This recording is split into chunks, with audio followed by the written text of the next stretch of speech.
Describe the new DWI album in 3 words.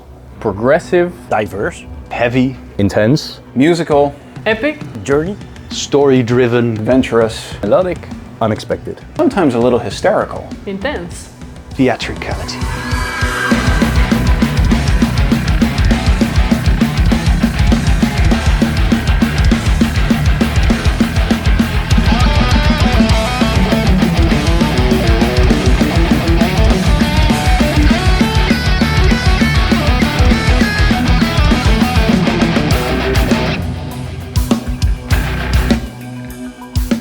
How do you look back on the time after your final gig in October 2019?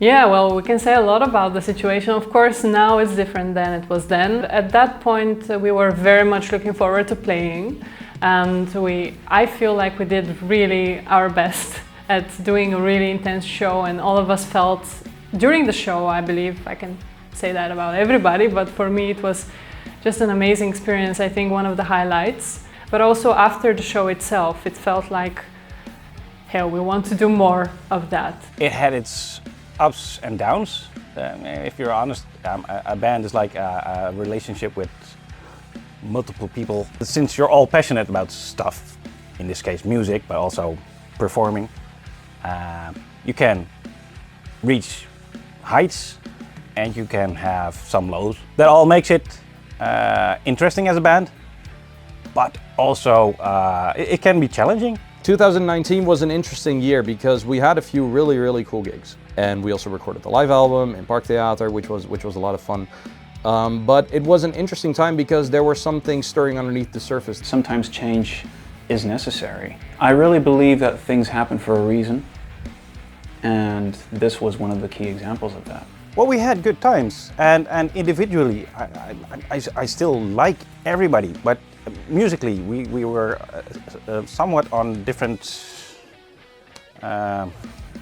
paths, I guess. As with any sort of change in a collective, the dynamics inevitably change as well. Our previous drummer, obviously, who left, we had a bass player who left, and our keyboardist too. So we had to reevaluate also how we all look to this whole product, if you may say, although I don't like that word, for what we are. What are the good parts of these former members, let's say? What did they bring that's valuable, that we still want to keep, even though they are not in the band anymore? We want to keep that influence and their stamp on it. And on the other side of things, what can be introduced by our new members? COVID happened in early 2020. How did that impact you personally? Did that hit you creatively? We were a little bit crushed by that in terms of our hopes of continuing, but I feel like it also prompted a lot of creativity in terms of how we wanted to think about recording and what we would come up with. COVID was actually quite good for me creatively because everything came to a standstill, which made it possible for me to write stuff. And that is when some of the ideas for the new Dreamwalkers Inc. album came to be. Because I had more time on my hands, I was able to use that creatively to my advantage. As with everybody, I guess, it made you aware of where you are in life, where you are in the world. The big questions about what am I doing with my life? Where's this all going? And this just drove me off the edge, or over the edge for a burnout. So I actually burnt out. Burnout doesn't just impact you on a financial work level. It also impacts you on the creative level, because your mind just doesn't do what it's supposed to do anymore. So for this album, it was also a journey of reconnecting with my own creative side, but also discovering new possibilities and new talents. And well, there was a lot to write about. There was a lot of emotion. There was a lot of things to learn. And I think we did that. I certainly did that on a personal level, I guess. I would use that time for more covers. I was doing more singing myself. But also alongside that, in parallel, I was thinking about how I can leverage a little bit my own contribution in a way that it leverages also the band. So also for me it was kind of a realization, okay, I want to be more involved. Thankfully that was something that also the rest of the band members were looking forward to doing and were open to do more, so I'm really glad about that. That also kind of gave rise to the current state of the band in a sense, as in how we want to see ourselves as Dreamwalkers. If anything, it was even more helpful for me that we were isolated from each other, because the way I work, or my best work, let's say, is done a bit in confinement. So I prefer to come up with my concepts and my ideas on my own. That is obviously super personal, so that's how it worked for me. I actually noticed that as the weird introvert that I am, who is used to, you know, living in the studio and doing the stuff that I do, I was kind of like, okay, this is scary because of my physical being, and you know, I have the ostomy, I have a history of asthma and all these other things, so I was scared of COVID in that regard. I was like, I really don't want to get this. But at the same time, I was noticing like, okay, I'm already doing all this work in my own studio anyway, so it didn't really feel like I was being impacted as much in the beginning. It did impact me later on, like because COVID obviously lasted long, and then like that first period, I was firing on all cylinders. I wrote like 2 solo albums during the COVID years and launched them even, you know, the music videos. So for me, it was like COVID wasn't necessarily a bad period for me. However, it became a bad period because it dragged on too long. And at a certain point, you would notice that people were like, yeah, we can't pay you because, you know, we're not allowed to do anything. So then production work kind of came to a halt. At the same time, it was a very, a quiet time. You know, I really missed getting together with, you know, the band members to hang out together, to make music together. So it was really twofold. Björn joined in March 2020. What was that situation like? Well, I've known Björn for, 12, 13 years, maybe even. I knew him from one of his former bands, which was a prog band as well, called Trip Trigger. I was a lot younger then. I was in Resolve in my former band, and you know, I was watching him play, and I was just like, damn, you know, if I ever get to play in a band together with him, holy shit, that would be amazing. So I asked a few bass colleagues from the rock school that I teach at. You know, I asked them, hey, do you know any good bass players that would be a good fit for a melodic progressive metal band? And at the same time, they exclaimed, Björn van der Ploeg, you should ask him. And I was like, why didn't I think of that? Well, it was kind of weird because I hadn't played music in quite a while. It's like, yeah, so how's it going? Are you still playing? It's like, yeah, well, not really. I was kind of, you know, the washed up musician stereotype. And he asked me if I wanted to play in Dreamwalkers Inc. He's like, you know, we have some lineup changes coming up, and we kind of need a new bass player. And well, you're the first guy I thought of, so yeah. You know, I just got a positive vibe from everybody through a screen. So I thought like, well, you know, these people, they, you know, if they're nice and palatable through the internet, then they'll probably just be nice people when I see them in real life as well. So I thought like, well, let's do it. And I kind of, you know, had the itch again to start playing, but you know, I didn't really want to go do my own thing. You know, so it's like, well, you know, let's just see what kind of music it is and see if I can still do the whole playing thing. And Do I still know how this instrument do I works? still know how this works? Can I still do this? And yeah, I had a lot of fun with it. And I thought like, yeah, I like these songs, I like the style, I like the themes, I like I just liked it. So I thought like, well, yeah, let's commit, let's do it. If you don't know anybody as somebody beforehand yet, it might be just another session player, not Björn. Björn, as I've come to know him, brings the positive vibe. I remember well when there was one hiatus between Corona lockdowns, etc., and we had one session, or one weekend session at your place, just to write new material, and Björn was there, and it gelled, and we vibed on each other's ideas, it was natural, and it had a positive connotation. First of all, I knew that he was a good bass player because I knew the bands he was in. Like, I knew Trip Trigger. He was with a really cool band called Ethereal. They played their goodbye show at a place where I was doing the after movie of at a festival. So I actually saw him on stage already, but I didn't know it was him. So when he actually was proposed by Lenny, it was like, wait a minute, sure. Oh, no shit! You know, it was really funny. He brought a new kind of dry-witted comedy energy into the band, which I already have that, and I know that Norbert has that as well. But it's nice if you have like more people doing that, then it just kind of amps up, and it just makes rehearsals a lot more fun. So yeah, I'm definitely happy that he's there. I'm talking about the comedy because the fact that he can play bass is kind of a given. You know, if you hear his playing, it's like, yeah, that dude knows how to play bass. You know, like there's no denying that. Finally, I get to play with him in a band together. Sander joined in late 2020. What was that like? A relief. I think everyone knows this. It's like, hey, you know that joke of the one drummer who doesn't have a band? They don't exist. You know, it's like every drummer is in 8 different bands at the same time and also doing side projects. We were really like, okay, finding a bass player is one thing, but finding a drummer who can play this kind of stuff? Oof. It was just one random afternoon. I went to chill at his house. You know, we just went to have a coffee together, just to catch up, because you know we've been friends for the better of 10 years now, I would say. Of course, we talked about Dreamwalkers Inc. He was like, "Yeah, how's Dreamwalkers Inc. doing?" I said, "Well, you know, it's not really moving forward right now. We're looking for a drummer, actually." As a joke, I said to him, "Maybe you?" And I thought he would laugh immediately, but he didn't. He went silent for a moment. He was like, "What are you guys doing right now?" I was hanging out with Leonard one time. He wanted to check out my final exam. So we watched it and everything, and he was like, "Oh, do you want to check my new music?" I was like, "Yeah, sure." So we listened to it. It was like the demos, like the raw demos. I thought, wow, that's pretty cool. That's nice. And he told me, we don't have a drummer. Like, oh, you know what? I'm interested. And he's like, what, really?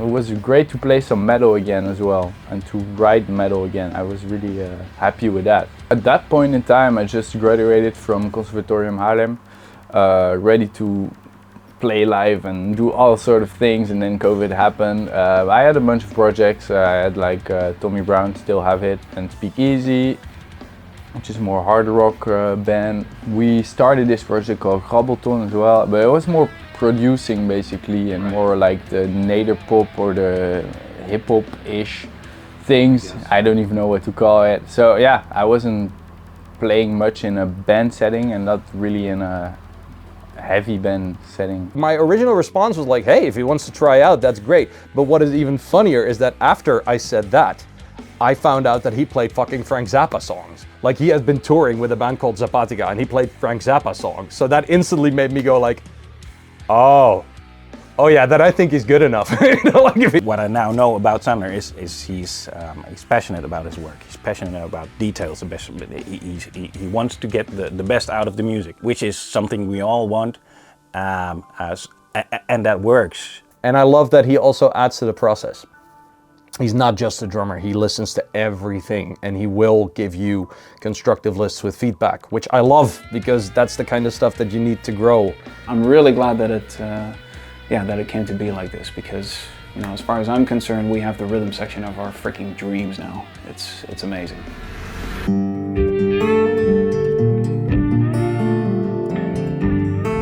How did the story of Klahera come to be?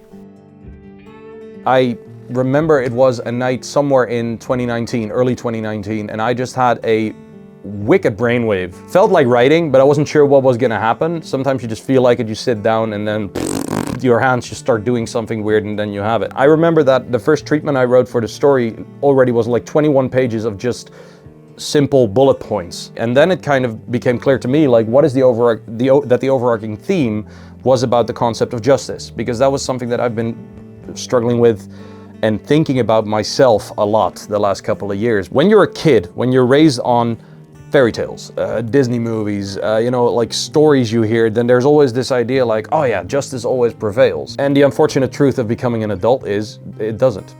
Like there's just many situations in which you know, like, but this is what's supposed to be happening when justice prevails. But it doesn't. And then you just have to deal with it.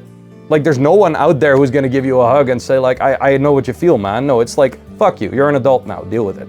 You know, and I think that a big part of this story, besides the fact that I wanted to write a fantasy story, came from that idea. Like, okay, so say that there's a character that deals justice. Say that there's this girl who is possessed or has a divine entity inside her that's waiting to come out. What would happen if she would see enough injustice in front of her that she gets pushed over the edge and suddenly gains supernatural powers and starts wrecking shit?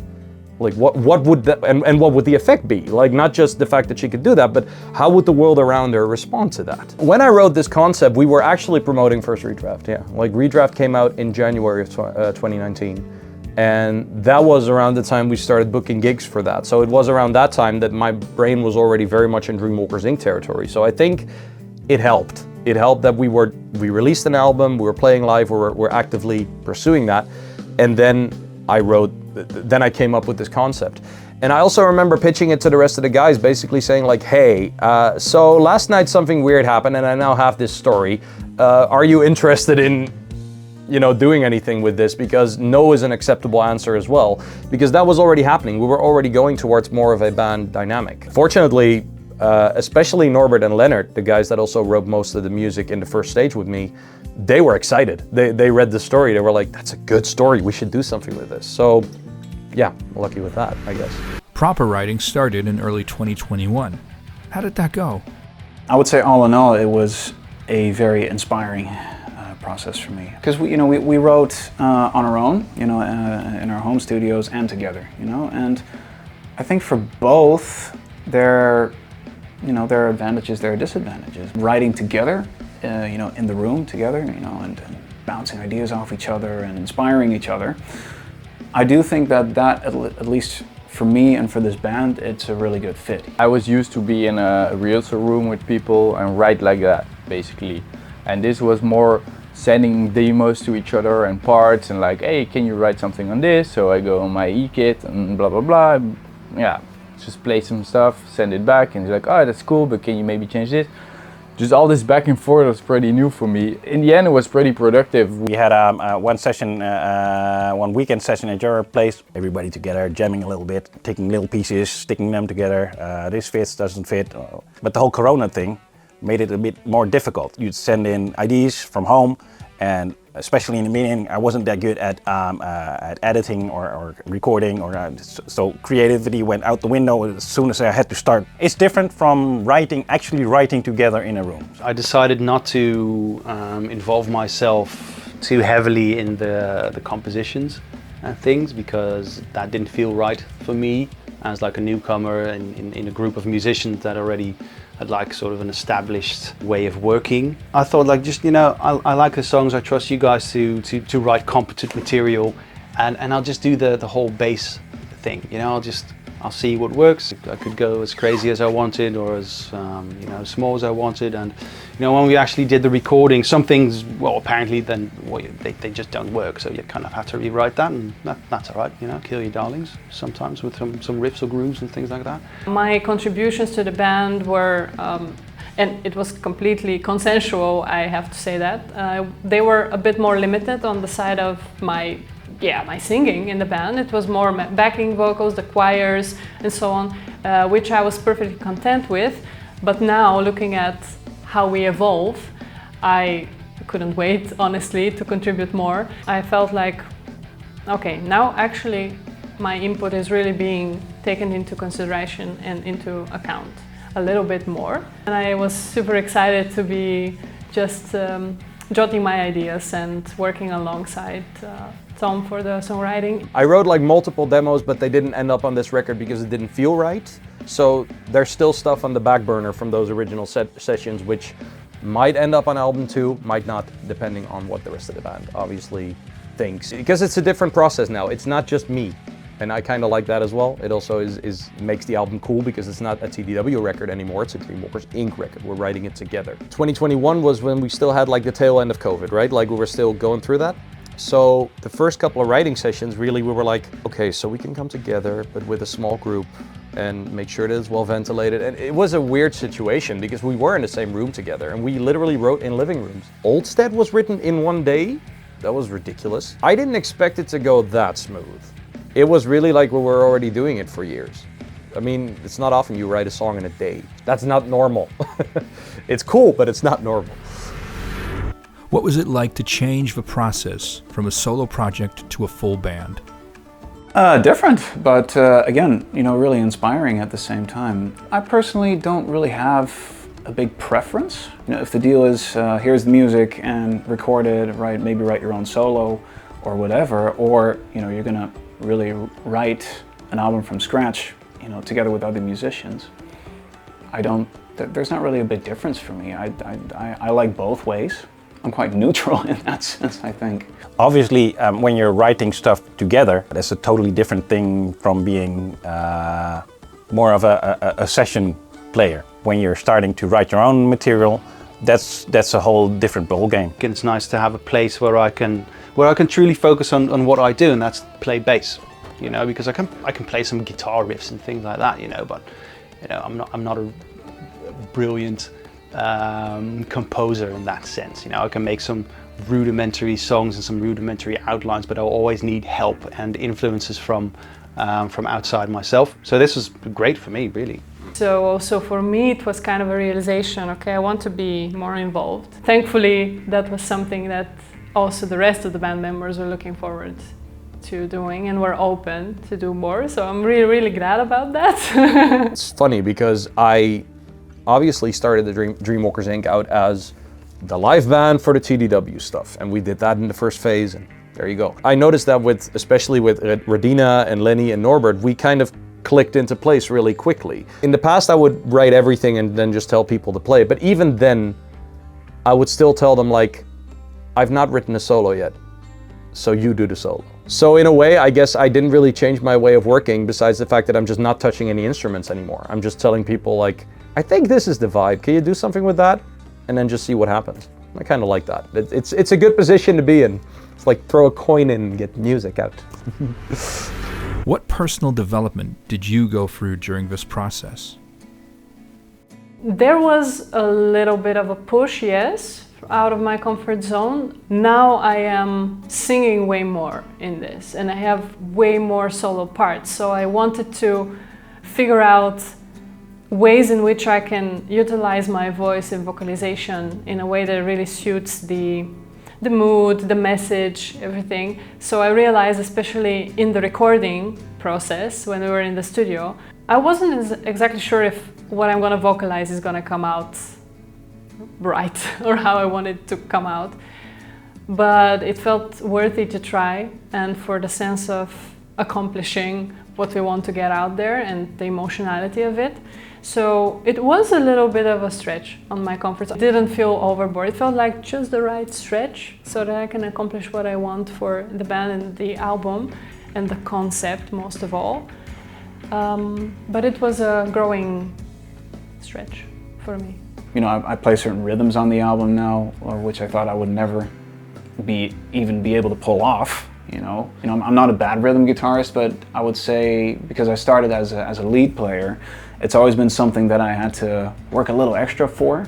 I think rhythmically, especially, I've done things that I would never come up with myself, you know, that the other band members do come up with. So, you know, that kind of ties into what I said earlier about, you know, the advantage of, you know, bouncing ideas off each other, you know, rather than really writing on your own. I saw all these possibilities. I thought like, oh, this is cool. Oh, I can do something like with Child of the Blood Moon and Pushed. Like I always wanted an excuse to buy a fretless bass, and I always thought like, how many times are you going to actually use it? And I was right actually, because I've never played the damn thing except on those two songs. And I thought like, oh, this is kind of exactly what I've been waiting for, you know, because it has like the heavy side, but it also has enough room for melodic possibilities and things like that, you know. No, it was great. It was very, very nice working together with Tom, because you know, as I said before, like sometimes you think of stuff, you know, some bass lines or something. I was like, oh yeah, this is really cool, but then when you start recording it, it just doesn't really work. And then sometimes I need somebody that tells me that doesn't really work. It's like, you know, maybe it's cool if you just do ba-bum instead of, you know, like arpeggios and whatnots. For me, it was good to be in this familiar room. I'm recording a lot here. I also really like Studio 2 as well. Yeah, it was a shame we couldn't do the whole thing there. Fair. This room is great because I know exactly, like if I put, weirdly enough, the kick here, I know it sounds the best, you know, I know where it sounds good. It would have been easier if the kit could have just stayed here, mic'd up, you know, or in the other place. That would have helped a bit more, but on the other hand, it forced me to really prepare the thing like how I wanted to record it, you know. So I was a lot at home on the e-kit recording. Okay, this is gonna be the setup, like imagining it, and okay, this cymbal here, I'm gonna play this and this. Not everything to every detail, but most of it. So then I come here, put the kit, mic it up, and then record it. I know what to do, you know. Now that you have an impression of the album after all this, what stands out to you the most? Yeah, the positive surprise for me is actually it's not one thing, it's the whole thing, like from front to end.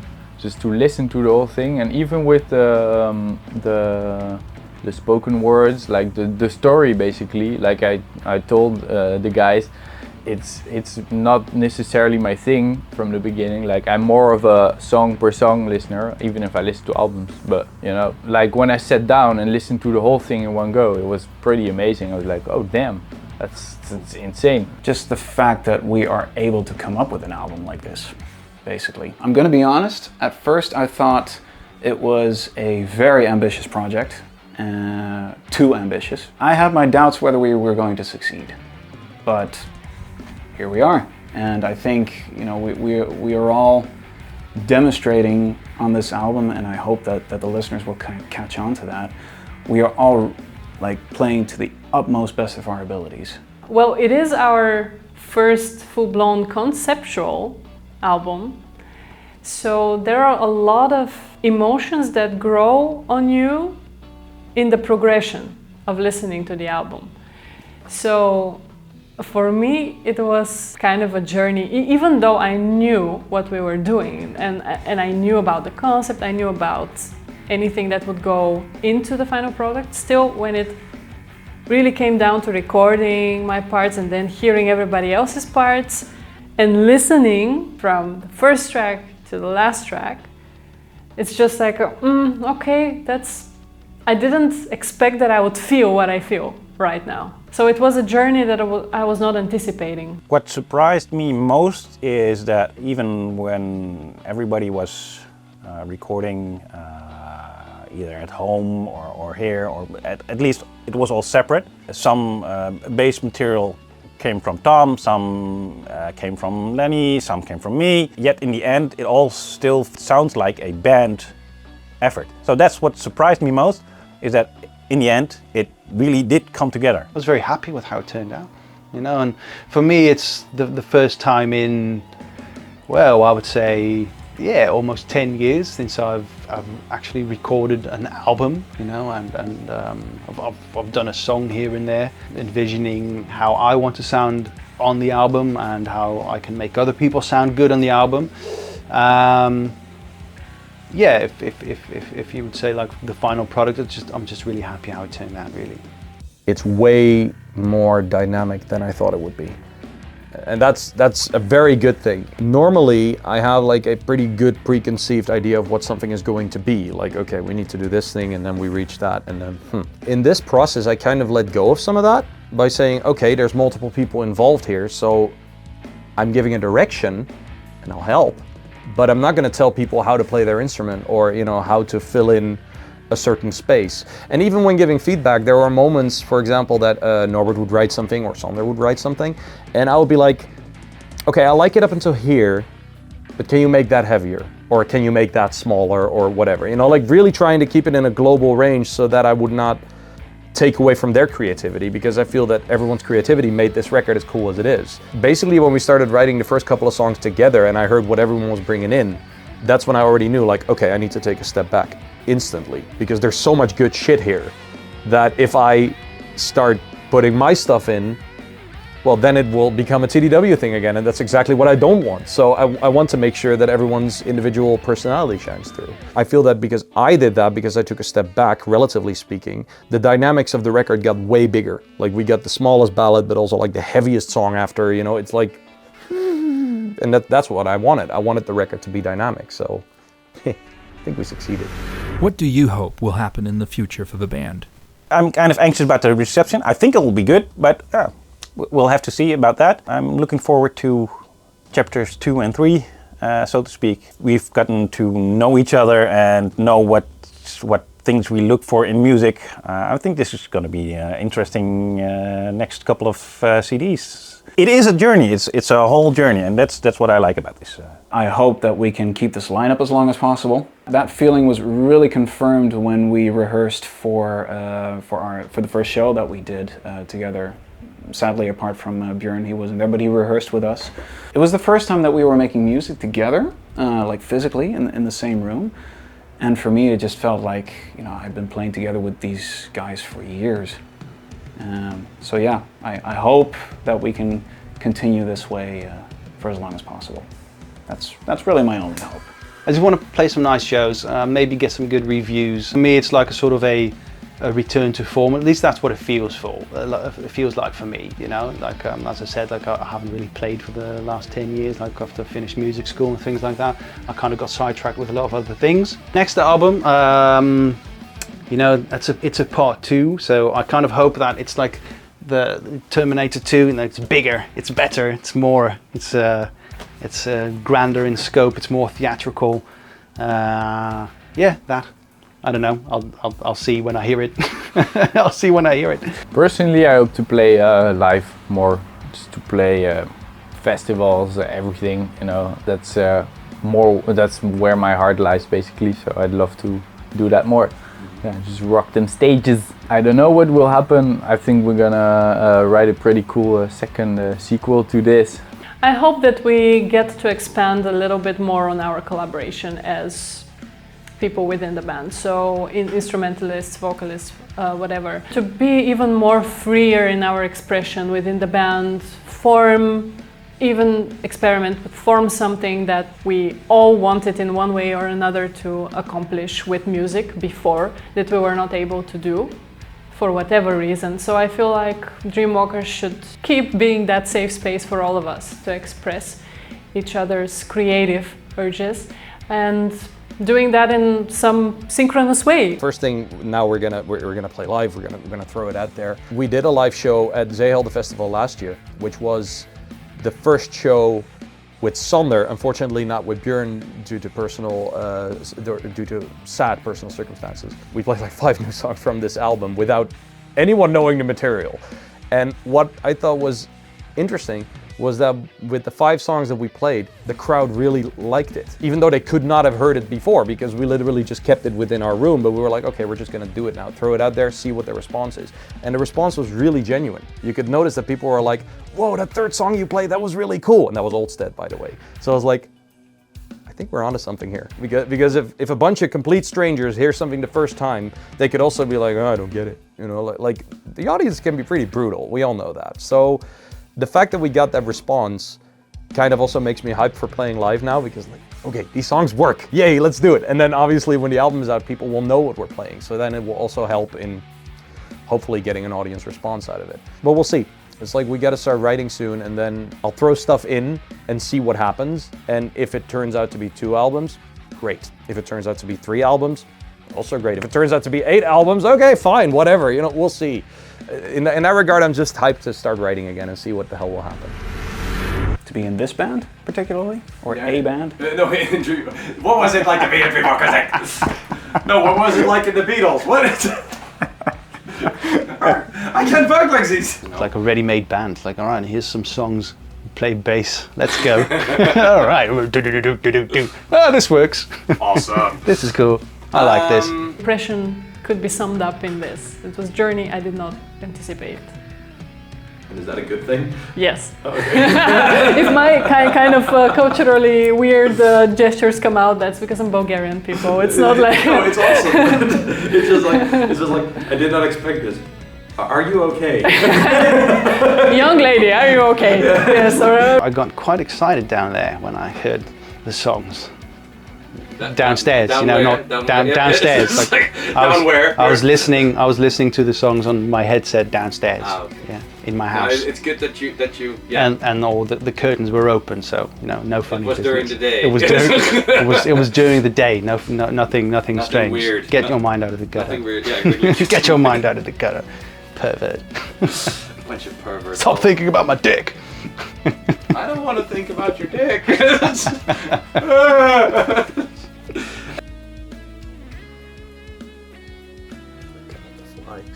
It was like he said, and I was like, this is like It was like a Top Gun thing. The perfect moment, like hearing the music for the first time, like when you heard what we came up with. What kind of response did you have to it? Well, my first response was, nah. Mid. Nah. Yeah, I was underwhelmed, really. So I felt like, oh, these people, they need my help. You know, like, is he able to do it? And nah, it'll be fine. Oh no, the camera shook. We can cut that out, no worries. You couldn't do anything, you couldn't go anywhere, you couldn't meet more than, I don't know, 2 people, you know, it was great. It was awesome. I had a really good time. you are flourishing. I was one of those people that thought like, well, this ain't so bad, you know, people stop bothering me, I don't have to go to social events. We got it. Any last message for the adoring fans?